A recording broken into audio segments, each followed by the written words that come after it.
Welcome back to the Knicks Cave. I'm Jan, a Knicks fan, your host, and let's get right into it. But before we do, don't forget to hit that like button. Don't forget to subscribe, leave a comment. You want to know when the next video going to drop, hit the notification bell.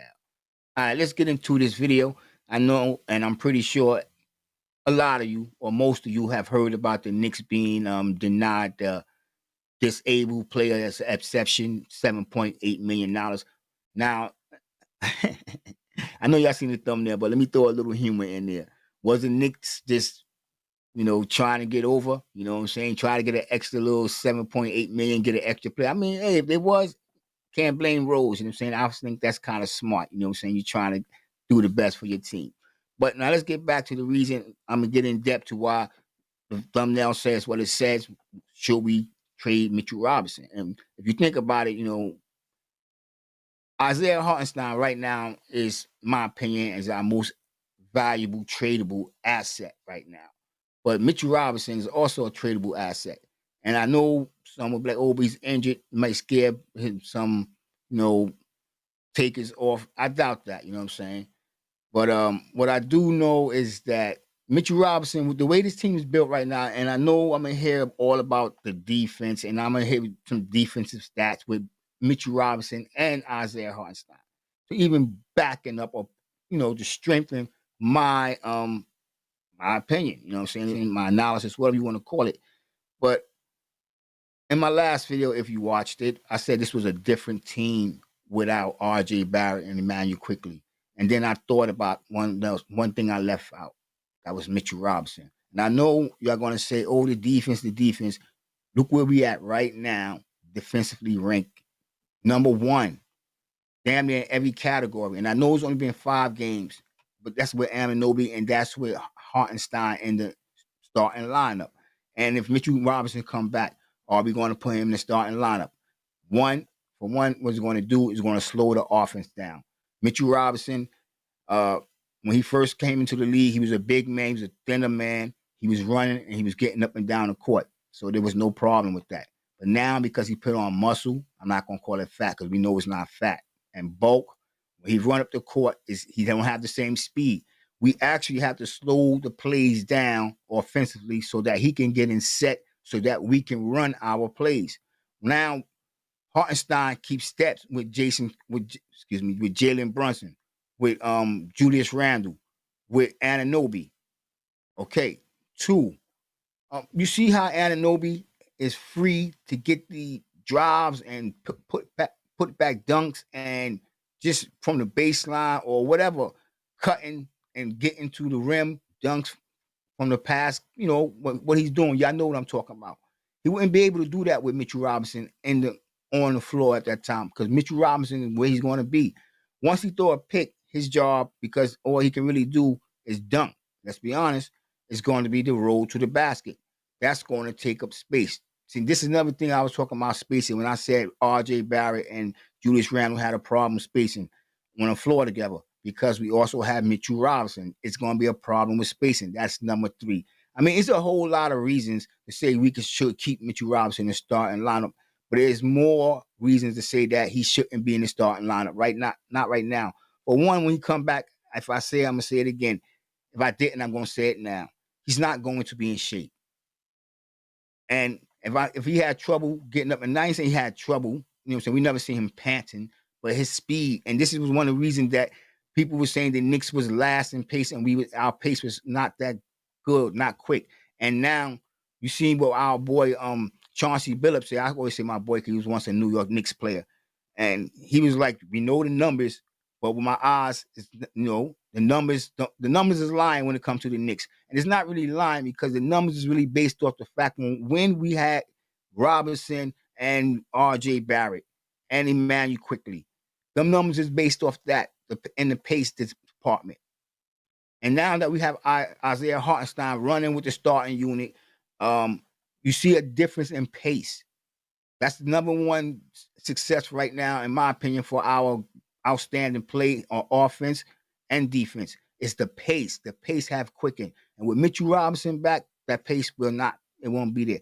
And I know what y'all saying, but let's just go to his stats real quick, and then I'm going to go to Isaiah Hartenstein stats. and for these last few games, and then I'm gonna let y'all be the judge of it. And then hit me in the comments and let me know what y'all think. Even if we don't trade him and we put him to the bench, we'll regulate him to the bench, it's still going to slow their progress down. Because even though Achua is not going out there scoring points, he's running up and down the court. He's playing, he's jumping out on defenders. He's getting rebounds. He's not blocking that many shots, but Mitchell Robinson wasn't blocking that many shots this season as well. Yes, he was still dominating on the board.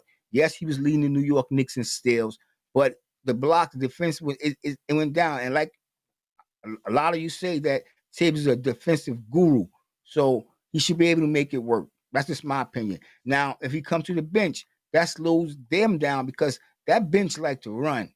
And you see how we inject a starter, either Randall or Julius, with the bench. And we just been running. The team has been more mobile without RJ Barrett, without Emmanuel Quickly. And I'm going to say it right now, and y'all can't deny the facts because it's proven, without Mitchell Robinson. Now, I said it once, I'm going to say it again. Kill me in the comments. But right now, and the reason I say we trade him, because we can get something, we can get good things back, and we can make something happen. Now I seen like I always go to Twitter. I seen this little trade for Marcus Smart and Evan Fournier. That could work, but will they want when Memphis want Evan? Hey, he's on a expiring contract. Maybe I don't know, but what I'm saying about Mitchell Robinson, yes, I want him back, but if we can trade him and get something good, then we get it. Or if we bring him back, he don't play for the rest of the season. Or if he's in shape and we need him in the playoffs, then we need him. What I mean by that, we bring him back and we regulate him to the bench. And I know a lot of them I'm stupid, hit me up. Say what y'all want to say in the comments. But you have to think about the progress the Knicks are making right now. And you have to think about the way the Knicks is playing right now compared to the way he was playing before he got injured. And y'all going to say, oh, but we still have RJ Barrett and Emmanuel Quickly. And that'd be my point proven. If these three players not in the equation and the equation is equaling good results, what do that tell you? So if you put even one person or back in the equation, so something's going to mess up. That's just my opinion. Y'all tell me what y'all think in the comments. But before y'all do, don't forget to hit that like button, subscribe, and the notification. And let me get to them stats real quick before I get up out of here. All right. When it comes to Mitchell Robinson, I know Mitchell Robinson is a game changer defensively, and he was averaging. And I know it's like I said, he wasn't getting that many blocks, a career low 1.3 blocks a game in his 21 contests this season. But he was pulling down 10.3 rebounds, 1.5 steals, and the Knicks had a solid 2.9 net rating with him on the floor. Now, listen, now you hear that? A solid 2.9 net rating with Mitchell Robinson on the floor. Now, let me read this to you, but with Isaiah Hartenstein, right? And you tell me.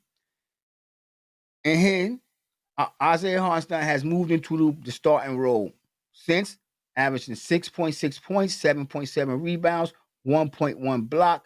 And the Knicks have been excellent defensively.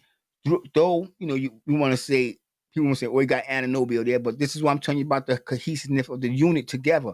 The addition of Anunoby, 9.2 defensive rating in 5 games. New York has dramatically improved on the team and on that side of the court. The Knicks are outscoring their opponents by an incredible 31.7 points per 100 possessions, while Anunoby is on the court. And the new starting lineup of I keep saying Jason, of Jalen Brunson, Dante DiVincenzo, Julius Randle, Anunoby, and Isaiah Hartenstein has a net rating of 20.9 across its 84 minutes together per 100 possessions. Now you're going to tell me that y'all willing to give that up? I'm not. I'm being honest and I'm being straight. I am not, because I already see, yes, we was doing okay in the defensive part, but look what we doing so much better in both sides of the court, offensively and defensively. And that's all happened because 3 players is not here. Think about it. That's all happening because 3 players are not here. Now, y'all tell me what y'all think in the comments. with that being said, do y'all think we should trade Mitchell Robinson or just worry about it next year? Because if he do come back, and let's say one thing, it's still an if and it's a possibility, it's not really written in stone. But should we sit him down, wait till we get to playoffs?